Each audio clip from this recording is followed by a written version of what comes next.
¿Qué son los valores reales?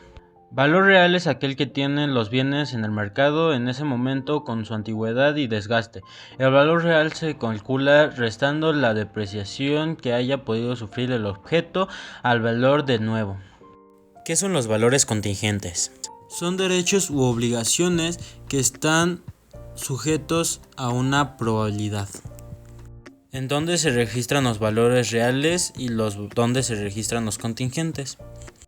Las cuentas de balance y de resultados tienen por objetivo registrar contablemente valores reales y propios, es decir, aquellos que afectan al activo, pasivo o capital de una empresa.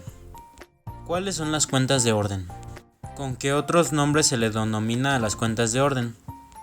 Las cuentas de orden son aquellas que sirven para registrar operaciones mercantiles que de momento no afectan valores reales, pero es necesario registrar con fines de recordatorio, de control para hechos contingentes que pueden presentarse en el futuro.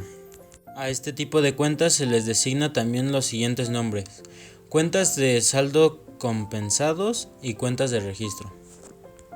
¿En qué casos se deben establecer cuentas de orden? Se necesita usar para registrar el movimiento de valores ajenos que se reciban, valores en guarda, valores en prenda o en garantía. ¿En cuántos grupos se clasifican las cuentas de orden para su presentación en el balance general y cuáles son? Las cuentas de orden se clasifican en valores ajenos, valores contingentes y cuentas de registro o control.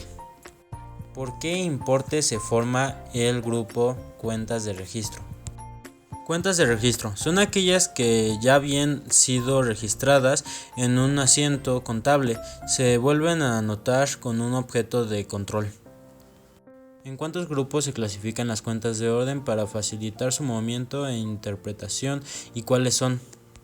Las cuentas de orden se clasifican en valores ajenos, valores contingentes y cuentas de registro o control.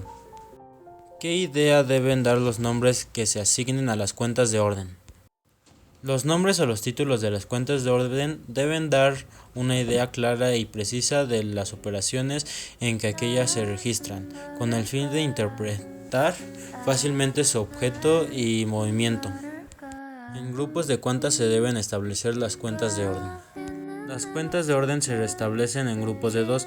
Siempre existe una cuenta deudora y otra acreedora, que dará como resultado saldos numéricos iguales de naturaleza contraria. ¿Cómo debe ser el nombre que se asigne a la cuenta de orden deudora y qué otras formas existen? Son derechos y obligaciones probables o que están sujetos a una contingencia al sobrevenir, al cual se convierte en valores reales. A este tipo de cuentas se les designa también con los siguientes nombres: cuentas de saldos compensados y cuentas de registro. ¿Cómo es el movimiento de las cuentas de orden y cómo sus saldos? Las cuentas de orden se establecen por pares. La primera es deudora y la segunda acreedora. Su movimiento es compensado y sus saldos iguales, aunque de naturaleza contraria. Uno deudor y la cuenta de correlativa acreedora. ¿Cuántos son los procedimientos que existen para registrar el movimiento de las cuentas de orden? Existen dos formas de registro de las cuentas de orden: paralelo, cuando tanto la cuenta acreedora como la cuenta deudora son cuentas de orden, de manera que no figuran en el balance de situación o en la cuenta de resultados. ¿Cuándo el movimiento de la cuenta de orden es directo o paralelo?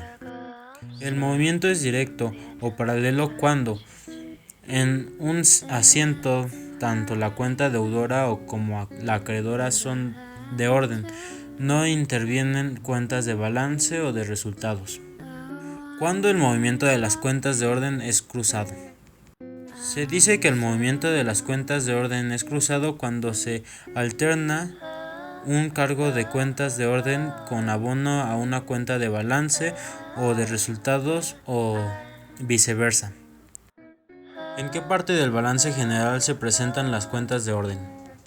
Las cuentas de orden generalmente se presentan al calce del balance general, o sea, debajo de la suma del activo y la del pasivo más el capital, indicando las cuentas de saldo deudor, no así son acreedoras, debido a que su movimiento es compensado y sus saldos numéricamente iguales. ¿Cuál es la forma más generalizada de presentar las cuentas de orden en balance general? La forma más generalizada de presentar las cuentas de orden en balance general consiste en agrupar dentro de la clasificación valores ajenos, valores contingentes y cuentas de registro.